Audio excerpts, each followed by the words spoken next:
Now, maybe some of you are wondering, Doc, you're a diplomate of the Philippine Academy of Family Physicians. Then why is it that you're promoting herbal products? Lalo po ngayon, puro doktor po. First, because you would like to inform you, okay, to enlighten you people. And para malaman talaga natin ang buong buo na tayo po yung nanganganib. Tama ba tayo doon? Person living in Metro Manila, hindi maganda. More than 30 years old po tayo, hindi maganda. We cannot eat 5 kasi 5 vegetables, lalong hindi maganda. Anong kailangan natin? We need something that will be able to what? Improve the level of antioxidants. Bakit po? Ang pinaka-function nga sabi po natin kanina is to prevent the free radicals from damaging our cells. And people, pag pinag-uusapan po ang antioxidants, pag pinag-uusapan po ang food supplement, ito pong produkto natin, sobrang ganda po. Guys, para mas maganda, isigaw natin yung pangalan niya. Okay? People, ano pangalan ng produkto natin? C24/7. Naturalceuticals, guys. What will be the effect of C24/7? And what are the contents of our product? Guys, tingnan natin mabuti. Cellular protection. Why? Sabi nga po natin, it will immunity, it will prevent the free radicals from damaging your cells. Pangatlo, energizer. Bakit po? May mga enzymes po tayo dyan. Okay? May enhancement, may support, may nourishment with cardioprotection. Guys, madalas po tayo na-atake sa puso. For your information, madaling araw. That's part of our 24 hours circadian rhythm. Maliwanag po tayo. Sa experience po sa ospital, kadalasan po madaling araw dumating mga pasyente, heart attack. Naisipin niyo mabuti. Ang pangalan ng produkto C24/7, why? The objective is to protect your body 24 hours a day, 7 days a week. With, ito po, pag pinag-uusapan talaga ang produkto, ang lahat kong pinofocus, cancer protection. Bakit po? Sa buhay ko ngayon, yan ang number 1 fear ko po. At kanina yung nakita niyo yung mga cancer. Gusto niyo bang magkaroon ng cancer? Definitely. Ngayon, pag-usapan natin ang produkto natin. What are the contents? Inuulit ko po. It has 16,000 phytonutrients, but again, I would like to reiterate, ito pong 16,000 yung complete. Ang produkto po natin ngayon contains 22,000 phytonutrients. And when you talk about phytonutrients, let me try to clarify the issue, people, na pag sinabi ng phytonutrients, hindi lang yung laman ng prutas at gulay pinag-uusapan natin. Kasama ang balat, kasama ang roots, kasama ang trunk, kasama ang seeds. Lahat kinuha mo. Kung iisipin mo mabuti, mas maganda ba yun para sa atin? Yes! What else? If you're drinking vitamins, people, if you're taking vitamins every day, ito na po yun. From vitamins A, B, C, D, E, K, B1 to B12, meron po tayo. Vitamin A and C are antioxidants. Ang function po nila, re-epithelialization. What is the function? It will repair your skin. Ang vitamin B4 for the nerves. Ang vitamin D, ladies, you need that. Bakit po? For your bones. Okay? Ang vitamin E, antioxidants, at ang vitamin K po for blood clotting. So isipin niyo mabuti, lahat ng vitamins na yun, meron ng produkto natin. Maganda bang produkto natin? Yes! What else, guys? Ito pa mo. Okay? We have 12 whole fruit juice blends, guys. Ang dami pong mga prutas na kailangan banggitin. Plum, cranberry, blueberry, strawberry, blackberry, bilberry, cherry. Isama mo na yung mga apricot, papaya, orange, grapes, and pineapple. People, madaming studies po ang ginawa eh. Inilang po nila yung mga level ng antioxidants. And they found out, eto po yung matataas ang level ng mga prutas po na merong mga antioxidants. Nandun po yung cherry, cherry ulit, prunes, blueberry, cherry, strawberry, orange, grapes, plums. Eto pa, isang study pa ulit, oxygen radical absorbance capacity. Again, kung isipin nyo, nandun na naman yung grapes, nandun na naman yung mga cherry, nandun na naman yung orange. Guys, lahat po yan, again, nasa produkto natin. Maliwanag ko ba yun? So, maganda ang produkto natin. Okay. 12 vegetables, people. Ang dami ho nito. Lahat po sila maganda. Okay? Pero dito ko, ito, ba't ko laging binabanggit ang garlic? Marami na pong study sa garlic, people. Kami yung mismo, nung kami nagdo-doktor, nung kami residente, no? Yan po ang studies namin. Bakit po? Napatunayan po namin ang garlic ko talaga ang gandang antifungal. Maliwanag ko. Pero baka lang pag-uwi nyo ito, maganda pa yung antifungal. Ikakaspas sa mukha ko, hindi ho. Kukunin nyo po yung pinaka-juice, gagawa ko tayo ng parang ointment or cream bago mo i-apply sa mukha. Maliwanag po tayo doon. Balikan, hindi lang po antifungal ang garlic. Antioxidant, anti-cancer, anti-hypertensive, antibacteria. Maliwanag po tayo. But again, we have 12 vegetables. So maganda bang produkto? Yes! What else? Okay? Ito po. Oops, by the way, no? Ito po, 12-12. But if you're going to analyze it over, ang requirement po kanina, 5 fruits, 5 vegetables. So kung isipin nyo mabuti, lumalagpas na ba tayo? Yes. May 18 amino acids ka. Ang naritando, ano bang function talaga ng amino acids? They're the building blocks of proteins. And every time you mention proteins, people, binanggit ko na yung iba kanina. Muscle, for movements. Hemoglobin, it carries oxygen for energy production. Enzymes for metabolism. It speeds up chemical reaction. And when you talk about immunoglobulin, antibodies, tumutulong din sila para patayin ang mikrobyo. And again, people, meron mo tayo niyan. So if someone will ask us, people, maganda bang produkto natin? Yes. Definitely. Can we prevent free radicals from damaging our body? Yes. Can we be able to improve our metabolism? Yes. Gagamit ba tayo ng produkto? Yes. Definitely. What else? Dagdagan pa natin. We have 14 super greenful spirulina blend. When I've tried to eat on spirulina, sabi nga po, it's a blue-green algae. Sobrang taas po ng level ng antioxidants. But again, sa produkto po natin, meron po tayong 13 green plants. If you're going to recall, yung pinag-aaral natin ng high school sa kanang college po tayo, even elementary, ang kulay ho nila green, tama ba tayo doon? And we all know that the one that gives the green coloring pigment to the plants are the so-called chlorophyll. People, I read on chlorophyll and bumili po talaga ako bakit to. Sobrang taas po ng level ng antioxidants ng chlorophyll na meron po sa produkto natin. Maliwanag ko ba tayo doon? What else? Ito pa ho. 12 mushrooms. Guys, names pa lang po nito, you will never forget why. Cordyceps reishi, shiitake, hiratake, maitake, yung shiitake. Okay? Ito po mga to, no?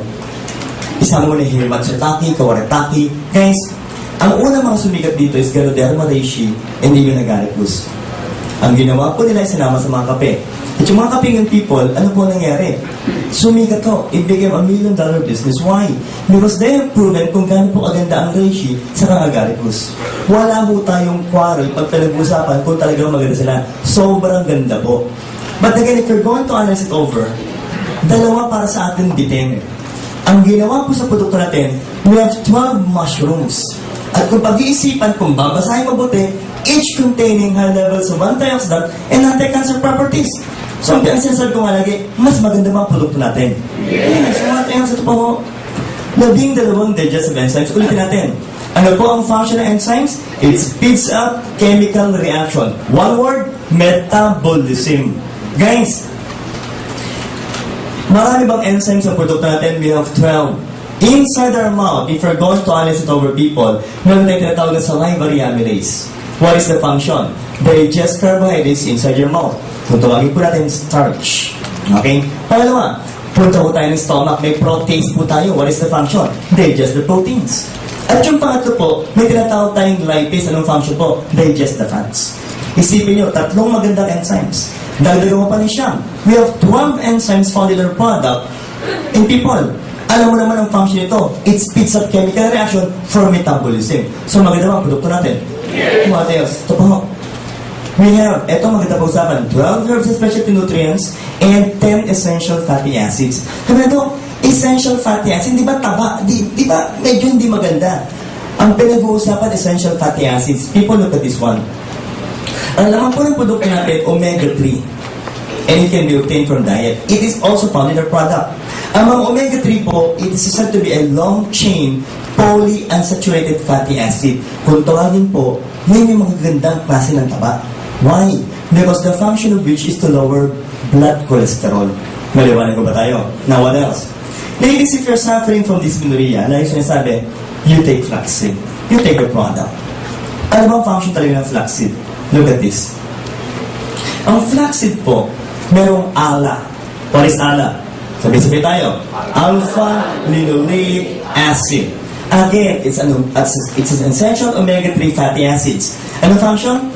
It will inhibit production of cytokines and lipid mediators derived from mga nakadawalik acid. Ano ito? Parang high-tech yata. Okay. Simple natin. Cytokines. Tawag nga po? Cytokine. Anong function? Sila po yung nagpuproduce ng inflammatory cells ng katawan natin. Pag may inflammation po tayo, especially ladies, if you're suffering from menstruation or dysmenorrhea, ang nangyayari? Masakit during menstruation. Maliwanag po. Ang gagawin po ng produkto natin, people, kukontrahin niya to. Pag kinontra niya to, walang inflammation. Pag walang inflammation, ladies, ano nangyayari? Nawawala ang pain during menstruation. So ladies, ano pa meron? May mga lignans po tayo. It exhibits an antioxidant, antimitotic, anti-cancer, and antifungal. So ibig sabihin po, pati yung flaxseed may anti-cancer properties. Maliwanag pa rin ba tayo doon? May sunflower seed yan, it contains vitamins and minerals. So people, isipin niyo mabuti. Sa lahat ng sinabi ho natin magmula kanina, sa lahat ng laman ng C24/7, maganda ba ang produkto natin? Yes! Guys, sobrang ganda ang like kong sinasabi. Pero tandaan niyo po mabuti, ito po yung laman ng complete. Ano ba ito? Ang ganda rin ito, yan yung complete, yes. Anong ginawa natin? Dinagdagan pa ho natin yung complete ng siyam na magandang ingredients. And people, ito ho yun. Take the product. It contains cysteine hydrochloride. Anong gagawin niya? It will stimulate your liver to produce glutathione. Sino first timer po sa harapan, if I may ask? Okay? May first timer po ba? Madam, pag sinabing gluta, anong naiisip ko kaagad? Puti, pagandahan ka agad eh, no? Pero ma'am, ang mga glutathione po talaga, ma'am, antioxidants. Pumuputi ka na, may anti-aging ka pa. Pangalawa, quercetin. Sa panakuha, flavonoids. Pakiulit nga po, ang tawag dito? Flavonoids. Ano yun? May anti-inflammatory, may anti-aging. Pangatlo, concentrated grape skin extract. Guys, it contains polyphenols. Pampahaba ng buhay yan. Siya nga po pala, no? Sa mga readings po na nabasa po namin, sa mga readings po namin, people, napatunayan po namin sa grapes po talaga, yung kanyang polyphenols, wala talaga halos sa laman. Nasaan po? Nasa balat po, at nasa mga buto po, nasa seeds. And people, yun po ang kinuha sa produkto natin. Meron pa tayong green tea. It contains 95% epigallio, catechin, garlic, polyphenols. Pakiulit nga po. Patay. Ulit natin ha. Isa-isa ito. Epigallio, catechin, garlic, polyphenols. Ulitin natin na malakas.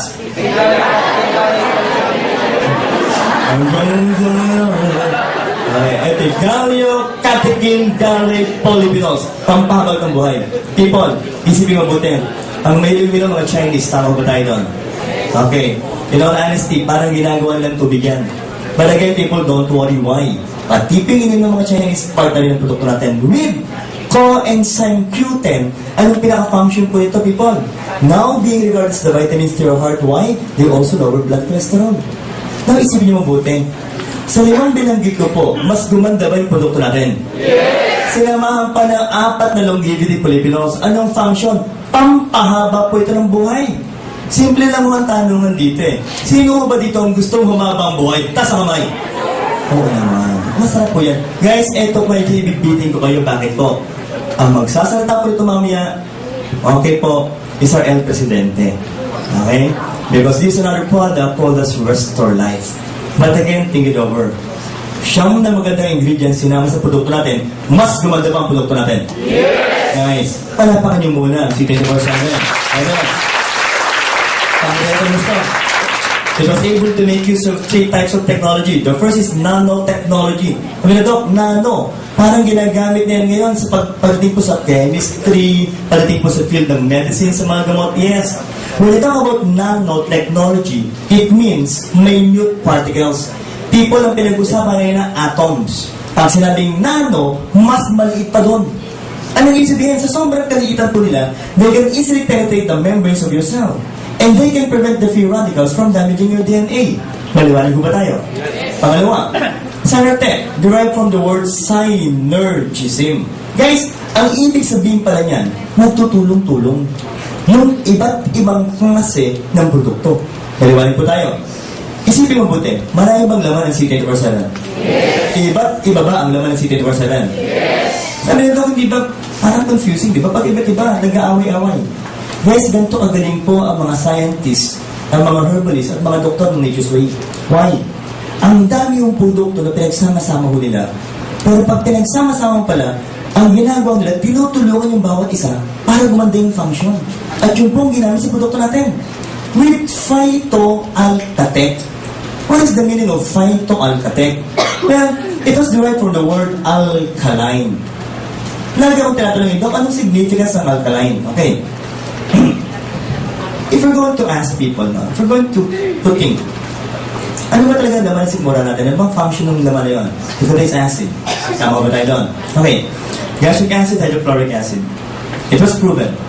If you're going to take phytonutrients, pagpasok po ng phytonutrients inside your stomach, because of the acid, mababa yung level ng phytonutrients. Sayang yung produktong iniinom natin. Tama ba tayo doon? Guys, anong ginawa po nila?